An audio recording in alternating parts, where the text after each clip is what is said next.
पुणी विभाजित हेब पाकिस्तान। आसंतु जानिबा यार सर्विसेस खबर विषय रे।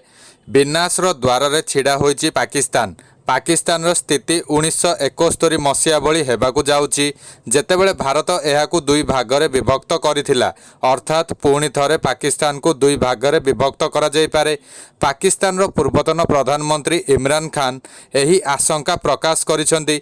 देशर सांप्रतिक राजनैतिक घटनाक्रम एवं 1971 ढाका दुखद घटनार परिस्थिति मध्यरे तुलना करी पाकिस्तान चेतावनी देइछि जे आर्थिक संकट रे थिबा देशर सांप्रतिक परिस्थिति जोगु अर्थनीति भुसुड़ी जाई पारे। पाकिस्तान रो तेहरीक इ इंसाफ तथा पीटीआई रो प्रतिष्ठाता अध्यक्ष इमरान रावलपिंडीर आडियाला जेलरू एक वार्ता रे वर्तमान सरकार को मने पकाई देइछंती जे स्थिर अर्थनीति बिना देश एवं अनुष्ठान बंची पारिबे नाही।